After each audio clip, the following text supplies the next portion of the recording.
In 2001, a genre-defining first-person shooter called Halo Combat Evolved released to massive acclaim. It took the world by storm and largely defined what a console FPS would be to this very day. But at that time I was only vaguely aware of what an Xbox even was, and it wouldn't be until a year later when my brother invited me to play video games with his cool college friends that I first heard the name Halo. Instead, there was a different FPS that had my attention. A somewhat less genre-defining game, but a game that set my expectations for said genre from then on. Metroid Prime. These two games are inextricably linked in my mind. This is why I wanted Halo and Metroid Prime to be the first two videos in my series, no matter how long I've taken making them. They were running around the same time and were often compared to one another, as Halo was a more traditional military FPS that was showing what the genre could be on consoles, while Metroid Prime was an adventure platformer in the guise of an FPS. There was a clear winner in terms of cultural impact, but to say Metroid Prime was the loser really serves to undercut how truly excellent of a game Prime was, and how it helped to define the Metroid franchise for millions of players. Metroid Prime released on November 18, 2002 on the Nintendo GameCube, a system built not for the fast action of an FPS, but the fun platforming of Mario and the grand adventures of Link. One could even argue that releasing a shooter on this hardware was a terrible decision. Halo had already defined what an FPS on a console should look like the year prior, and the GameCube was not built for games that played like that. Yet in 2002, I didn't know or care that the GameCube wasn't a system for shooters. All I knew was that this new Metroid game looked awesome. I was aware of Metroid at the time, having played around with my brother's copy of Metroid 2 for the Game Boy. So I had some recognition for the franchise, and at 13 years old, I thought recognition meant I was already a fan. I counted the days to this release when I could step behind the visor of a character I didn't even know the name of, despite it being in the title of the one game I had played, and play their newest adventure in 3D. Yeah, I heard the discourse that Metroid should have stayed a 2D platformer, that making it an FPS was a betrayal of the franchise and the fans. But outside of dabbling in Metroid 2, I hadn't played those 2D games yet. So, to me, this was just Metroid moving into the future. 2D was the old way, and 3D was the future. Mega Man had stepped into the future on the PlayStation with Mega Man Legends, and it was great. Zelda had stepped into the future way back on the N64, and though I hadn't played Ocarina of Time yet due to not owning an N64, I knew it had to be great too. There were so many good games in 3D now, from Spyro to Crash to Splinter Cell to our main man Mario himself. 3D made games better, so why shouldn't Metroid become 3D too? Granted, I now know that perspective was the nonsense perspective of a young teenager, but it doesn't change the fact that Metroid Prime was not only my doorway into the greater Metroid fandom, but it was a childhood-defining game in its own right. I went from not even knowing the name Samus Aran to being Samus Aran, and it was fantastic.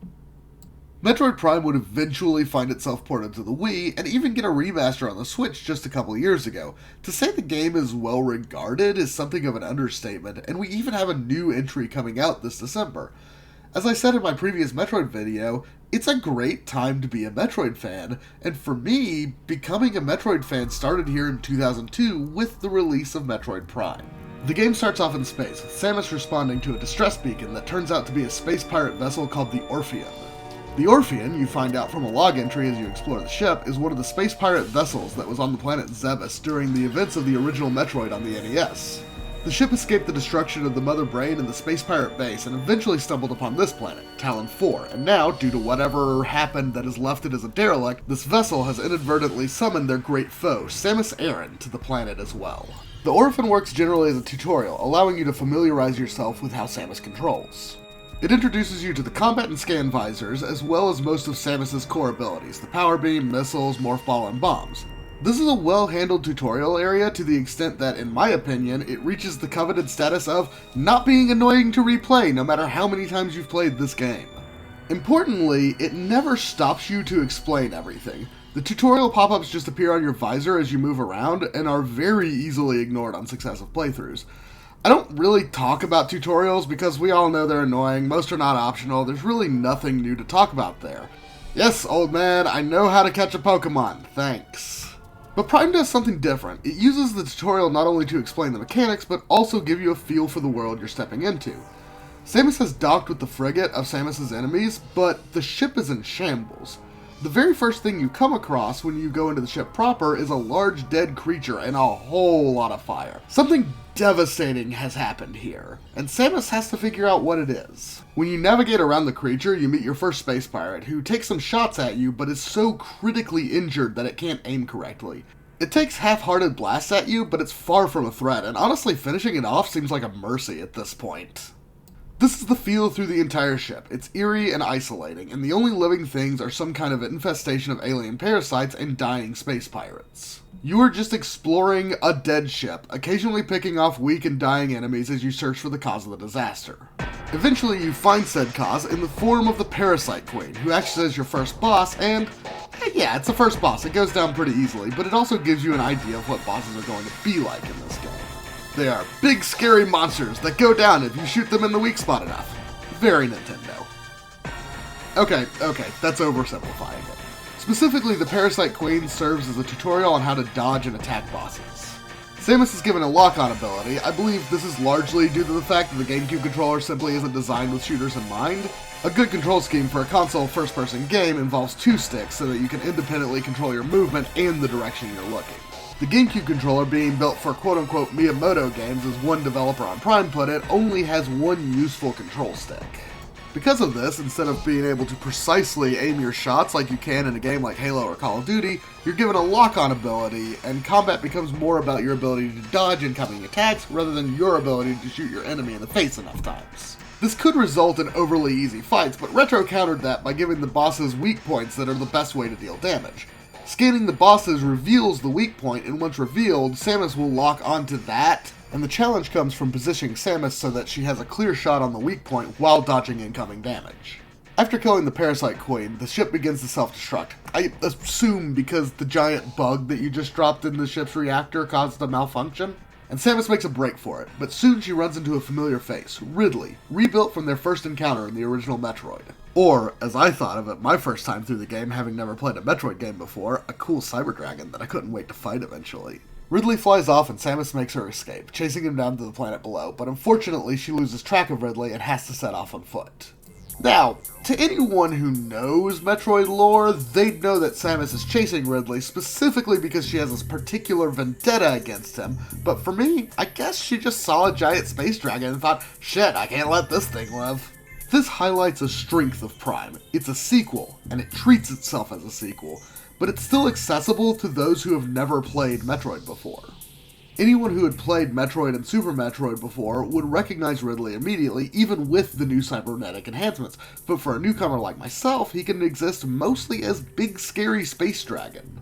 The connections to the first game mostly exist as background lore for established fans, while giving new fans an entire world that they can explore and sink their teeth into, with those references being tantalizing looks at what the rest of the series can offer. Retro Studios really knew what they were doing here by building such an accessible game for newcomers while giving established fans further lore for the games they already loved. Samus' arrival on the planet is where the narrative takes a backseat. Metroid Prime isn't about Samus' adventure on Talon 4 as much as it is about her uncovering the secrets of this world. This planet was the colony of a species known as the Chozo, a species that hadn't been thoroughly explored at this point in the franchise, especially for English-speaking fans, and so they felt like a mysterious, ancient, extinct species, and this was the first time we could really explore their culture in-game. All over Talon 4 is Chozo lore that you can find detailing the Chozo coming to colonize this world and the disaster that befell them, leading to their eradication from this planet. While escaping from the Orphean, Samus' suit was damaged, powering down to its base form. As she explores these early areas, she slowly recovers her latent abilities that she had access to in the prologue. It's a slow start, but to me, it feels like a way to ease players into the world and how exploration will work. Samus will roam around the world, running into brick walls until she's able to get an upgrade that allows her to push forward. Talon 4 is such a beautifully crafted world, and so much of it tells the story of the Chozo civilization that came to this world. The earliest lore entries speak of the Chozo colonization of this world and how they sought to recommune with nature, eschewing high technology of their brethren and living a more rural, by their standards, lifestyle. There is still high technology all over this planet, but I'd argue it's more akin to a modern human throwing away their computer and smartphone to go live on a farm while using things like tractors and harvesters. They aren't Luddites, they just want to live what they see as a more simple life in harmony with nature, and it is shown in the design of their ruins. As you explore these ruins, you'll find that the Chozo built them in such a way as to not impede nature. One of the Chozo lore entries even discusses this. Our sanctuary grows by the day. We Chozo know much of technology, but we do not worship it. Our home here on Talon 4 will be a place of simplicity. Structures hewn from stone, bridges woven with branches, hallways caressed by pure waters. We build around the ancient and noble trees, drawing from their strength and giving them our own in return. All that is wild will flow around us here. Our race will be just one more group of creatures in the knit of nature. It is our hope that such a state will bring with it great wisdom and a greater understanding of the nature of the universe. Actually, I should probably talk about the in-game lore for a second. For the original North American GameCube release of Metroid Prime, the lore entries are very different than any other version of the game. I don't know if this had to do with a lack of communication between Nintendo and Retro, or if it was just Retro having trouble keeping their lore lined out on their own, but several of the logs were changed significantly by the time of the European release a few months later. Among these changes were direct references to Samus herself, the North American version hinting that these Chozo were aware of Samus despite her being at most 30 years old, and the Chozo colony on Talon 4 clearly being abandoned for centuries. Furthermore, the original Space Pirate lore creates a confusing story around the final boss, Metroid Prime, in which it seems to have been simultaneously trapped by the Chozo, but also captured and experimented on by the Space Pirates. The original North American lore is a mess, but the redone lore of the European version of the game has been carried over to every successive release, and as such is considered the canon lore for the game. I'm going to base this video largely on the canon lore, but I'll note some of the changes as I go. Throughout the Chozo ruins, you will find several of these lore entries, at this point mostly talking about their colonization of Talon 4, but also hinting at some kind of calamity that has befallen the planet. The lore talks about how the Chozo became able to peer into possible futures, resulting in a prophecy about the coming of the worm. It was said to be born from parasites and nurtured in a poison womb, a creature that will come to devour the world.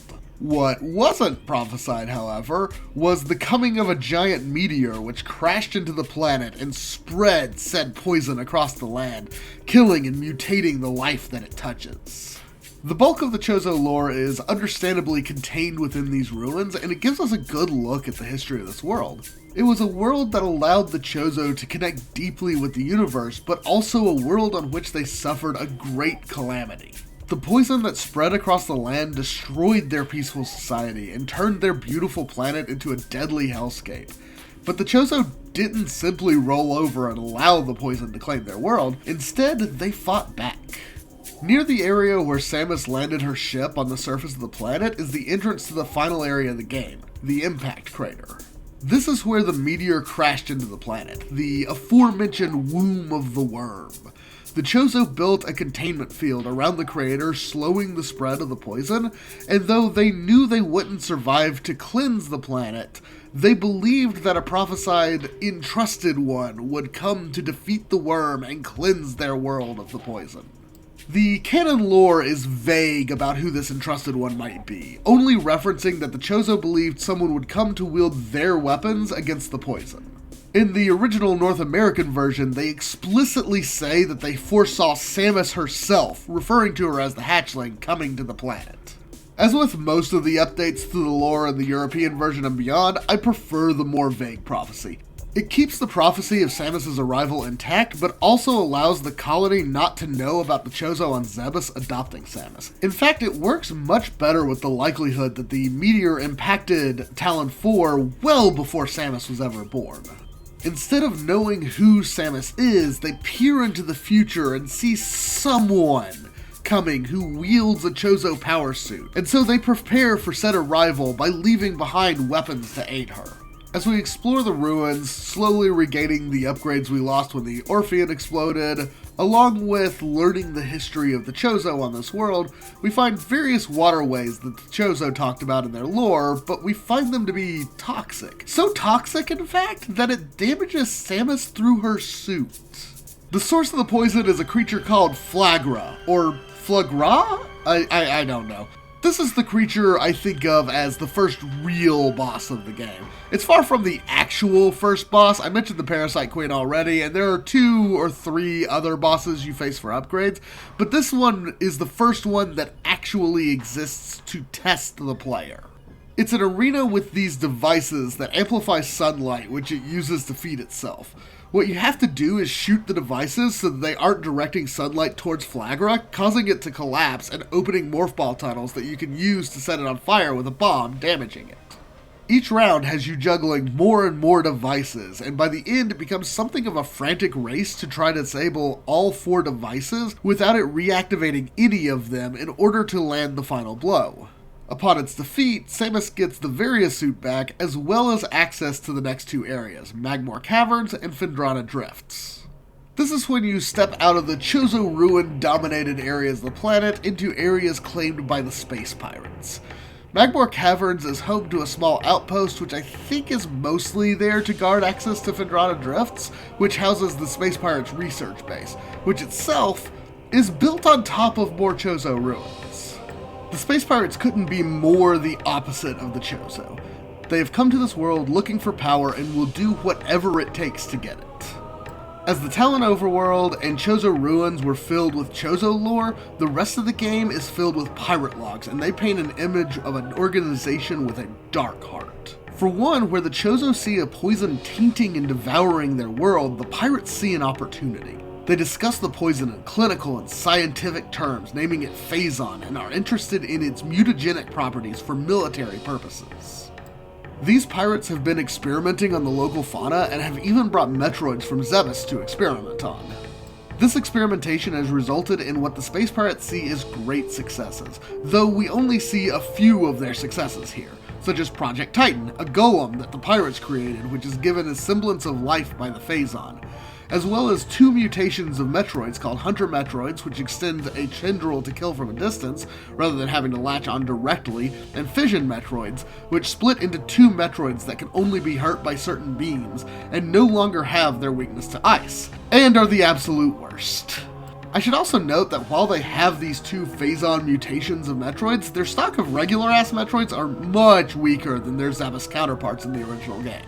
In Metroid, the Metroids had to be frozen and shot with 5 missiles, and in Metroid 2, the only way to kill them was to pump them full of missiles, whereas in Prime, all Metroids can be defeated with a regular beam weaponry, and they can also be shattered with a single missile after being frozen. I don't know if it was an intentional decision on the parts of the developers of Metroid Prime to make them weaker than the Metroids of Zebes and SR388, but it tells me that Space Pirates just can't make Metroids as well as the Chozo could. And the only worthwhile Metroids they were able to create were when they were under the command of the Chozo AI, Mother Brain. When on their own, even though the Metroids they have started as ones they took from Zebes, it's clear that without Mother Brain in command, they just can't replicate the Chozo bioengineering that created the Metroids in the first place. There are a lot of pirate logs around Phendrana and Magmor Caverns talking about their discovery of Talon 4 and subsequent discovery of Phazon. The original North American version also talks about their discovery and capture of Metroid Prime, as well as its subsequent escape, but that was all removed once the European version released, which changes all references to Metroid Prime to logs about the pirates being repeatedly frustrated by the Chozo protections around the impact crater. The original lore is confusing, to say the least. It indicates that somehow a Metroid brought by the pirates managed to get into the impact crater to be turned into Metroid Prime, requiring it to get past the Chozo's impenetrable shield. Then it somehow escaped the crater, and then also somehow got itself trapped in a cavern where it was found by the Space Pirate, experimented upon, then escaped the pirates, and then returned to the crater in order to await Samus. The canon lore just has a Metroid somehow finding its way into the crater once, only doing 1 impossible thing, as opposed to 3. It's unknown how the creature known as Metroid Prime came to be, but the canon version of the lore makes it one of the many mysteries surrounding Phazon, mysteries that would be explored in later games in the series. The only actual information we get in the first game is from the pirates' own studies, most of which are found in the Phazon mines. After Samus arrived on the Orpheon and caused it to explode by dropping a large bug into its core, the ship crashed into the planet. The site of the crash was near the entrance to the pirates' mining operation, which Samus finds after exploring the wreck. It's never fully confirmed, but I assume these mines are where the Phazon was able to slowly leach through the Chozo's shield. In fact, the mines butt right up against the impact crater. The space pirates have tried repeatedly to get into the crater itself, assuming that there is an absolute wealth of Phazon inside, but have been completely incapable of getting past the Chozo's shield, and to make matters worse, now Samus has shown up in their base. Following their defeat on Zebes at her hand, the pirates are understandably not thrilled with the idea of a second confrontation with the hunter clad in metal, as they call her. They've been trying to replicate her arsenal to very little success, especially in regards to their attempts to replicate the Morph Ball, which according to one log entry, they wisely gave up on after it left several test subjects mangled. They're also supposedly actively searching for her gunship, but can't find it, claiming that it has some kind of insanely advanced cloaking technology, except that Samus's ship is parked a short walk away from the Orpheus crash site. And it's just sitting there in full view. It's possible that Samus's ship is able to cloak itself in a way that remains visible to her visor, but it's also possible that the regular troops are just that scared of Samus. Like, maybe scouts have seen her ship just sitting there, but are actively ignoring it in hopes that not provoking her will keep her from killing all of them. They know Samus is bad news, and their logs show them in a near panic at her mere presence. The command structure is trying to maintain order, and when Samus enters an area with pirates in it, they will fight her with everything they have, but I like to imagine that outside of that, the regular space pirate troops are content to ignore her and hope for the best. Besides, her Chozo armor turns her into a one-woman army, and God only knows what her gunship could do to anything that tries to bother it.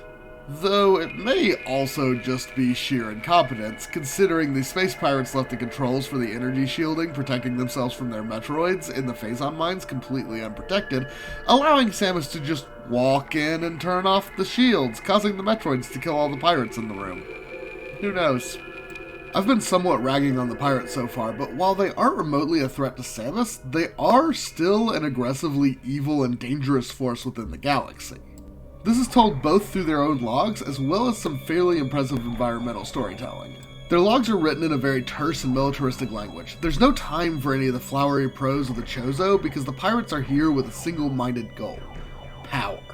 They came to Talon 4 fleeing the scene of their major loss against Samus, and in the process they just kinda happened upon the discovery of Phazon. But as I said before, unlike the Chozo, who saw the Phazon as poison, the space pirates saw Phazon as an opportunity to reclaim the power they lost at Zebes. As a result, their occupation of Talon 4 is wholly destructive and extractive. Their primary base in Phendrana Drifts is built directly atop a Chozo temple complex, destroying whatever history and knowledge may have been contained within in a pursuit of this single-minded goal. The space pirates are relentless and ruthless in their pursuit of power. They don't care who or what it is in their way. They will smash and kill and destroy anything and everything that isn't part of the machine of space pirate dominance. To them, everything and everyone is a resource to be exploited or an obstacle to be removed, and that even includes their own people. In addition to attempts to replicate Samus's arsenal, you'll learn in their Phendrana Drift base that they are beginning to experiment with combining Phazon and space pirate DNA in a venture that they call Project Helix. This experimentation results in the creation of units called Elite Pirates, which are gigantic Phazon-enhanced space pirates that logs indicate took several generations to successfully mature into adulthood.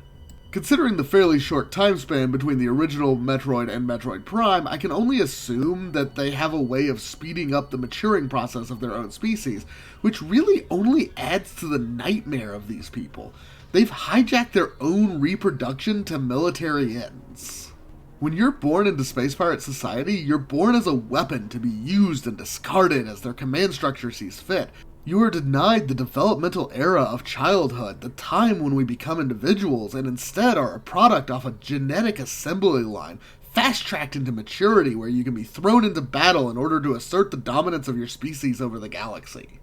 This Project Helix has also produced one massive success in the eyes of Space Pirate Command. According to their logs, a specific elite pirate named Upsilon has a propensity for Phazon that has enabled our research team to infuse it far beyond our safety restrictions.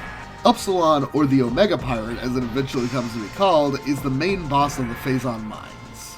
It is absolutely massive, even in comparison to the elite pirates that Samus has been facing on her way down to this area of the mines. It has improved versions of all the elite pirate weaponry, but it also has the ability to heal itself using Phazon.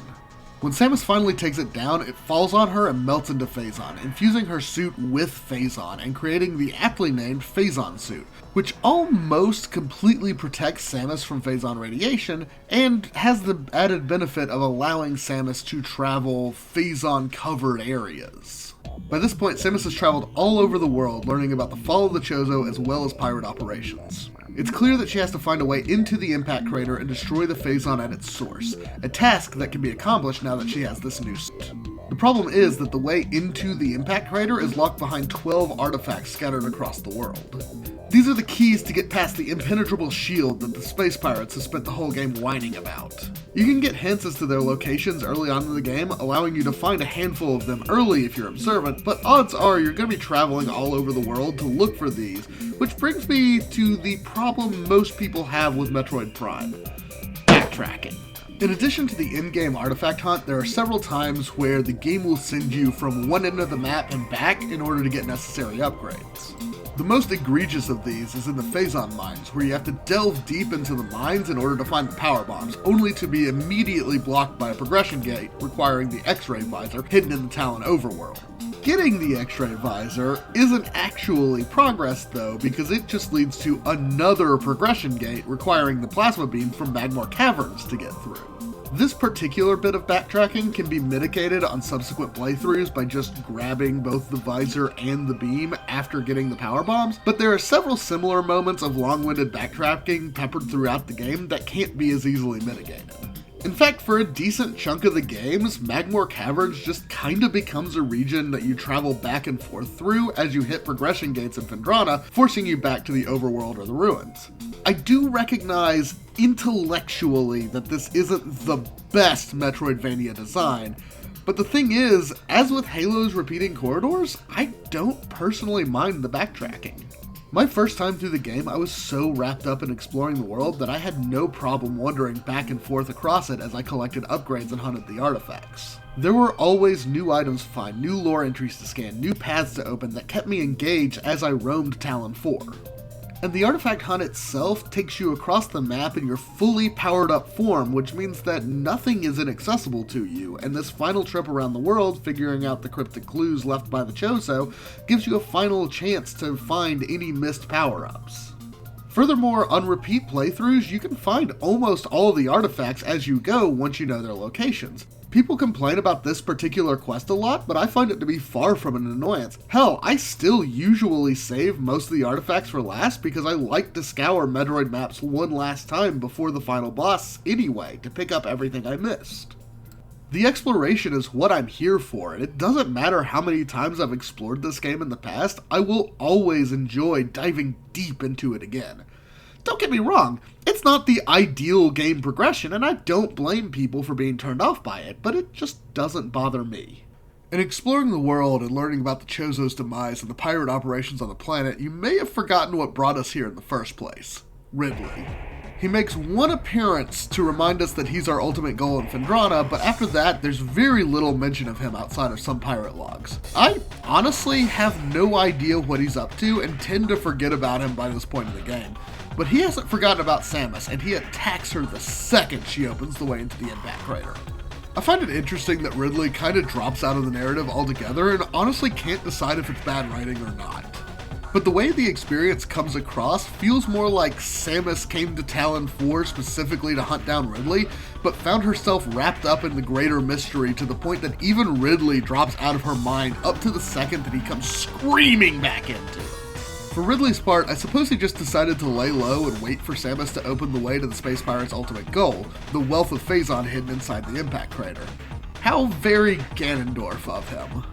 Regardless, Ridley is here and the two foes clash, battling with all they have atop the door to where the heart of the world's poison lies.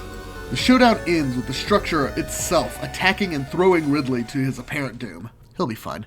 And the door to the impact crater opens, allowing Samus to enter and eradicate the source of Phazon. The impact crater has the most concentrated Phazon. So concentrated that even the Phazon suit doesn't fully protect her. This place is mostly home to those little bastards' fission Metroids. It's a radioactive hell that incidentally would have destroyed the space pirates had they even attempted to enter. Samus with her Phazon suit is the only person who even has a chance to survive in here. Deep inside this crater is where she finally confronts the true source of Phazon on the planet, Metroid Prime. I assume Metroid Prime is some kind of Phazon mutated variant of a Queen Metroid, given the prevalence of Metroids inside the impact crater. It's never fully explained how a Metroid came to reside in the crater, and future games will only add to this confusion, but I think it's a fair assumption that it was an outlier, and the other Metroids here were spawned from it. It's one of those eternal gaming mysteries, probably because the developers never figured out an explanation themselves and went, I mean, we named the game after this thing, we can't just remove it because its existence makes no goddamn sense. Like I said before, one impossible thing is easier to handwave than several. The game never explains it, but it also never draws attention to it. It's a perfect example of fridge logic, wherein a story element works just fine when you're experiencing the work, and it's not until later, say when you're getting a snack from the fridge, that you go, wait a minute. It's less of a genuine problem with the game, and more of just a fun thing to complain about in reviews. Ultimately, Samus faces down this threat, blow for blow, fighting to save the doomed world of a dead species. She eventually brings it down, forcing it to reveal its core, a gelatinous creature very unlike any Metroid we've ever seen before or since. Where the Metroids themselves are just animals, albeit predators, but animals nonetheless, Metroid Prime just oozes malice. Somehow the Phazon has made this Metroid intelligent, sentient even. This thing is dangerous and must be destroyed here and now. Metroid Prime has the ability to hide itself much like the Omega Pirate could, though it doesn't seem to be able to use Phazon to heal. Instead, Metroid Prime creates pools of Phazon that will spawn Metroids to attack Samus, all the while it attacks Samus itself while out of sight. None of Samus's weapons are effective, but upon stepping in one of these pools of Phazon, she learns that she can channel it through herself, granting her the Hyper Beam. This beam absolutely devastates Metroid Prime, laying waste to this creature that has grown feeding on and spreading Phazon for decades. Samus dispatches Metroid Prime once and for all, but before dying, it grabs Samus and rips the Phazon suit from her before exploding.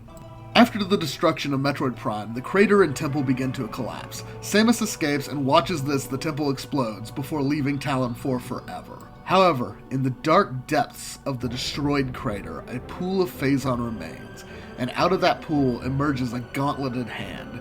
Metroid Prime has survived, having assimilated Samus's Phazon suit. It seems the threat of Phazon is not yet eradicated from the galaxy. There's been a lot said about Metroid Prime over the years, some good, some bad. I acknowledge its faults, and an objective review would have talked more about these flaws, but I'm not here to be objective. I'm here to talk about games I love and why I love them. Metroid Prime is a game I adore, and I can acknowledge its faults without them remotely bothering me. To me, that's the essence of the magic of a video game, the ability to look past its flaws and be drawn in anyway. Metroid Prime is exactly that. It's a flawed experience that is held up by its world and its lore. It's a game about the fight to cleanse a creeping poison, the never-ending war against those whose selfish ambitions cause them to charge heedlessly into the destruction of all that is around them, and about the death of a culture caught in the grip of a disastrous fate. Metroid Prime transcended its expectations and its limitations to become one of the most beloved games of all time. So beloved, in fact, that people waited 18 years for the series to come back after it ended with corruption.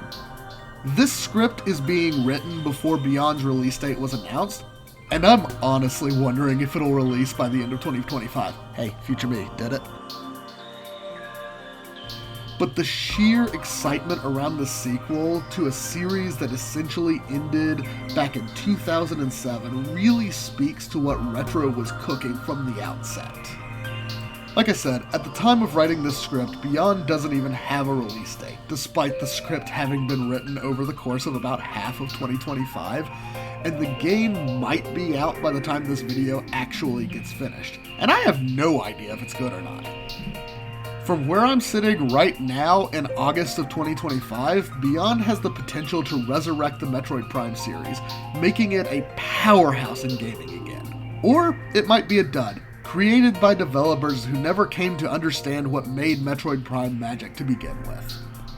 Whatever comes of it when it does release, the sheer excitement around the game speaks to what a game Metroid Prime is, and how, no matter what happens, this game will never lose its magic.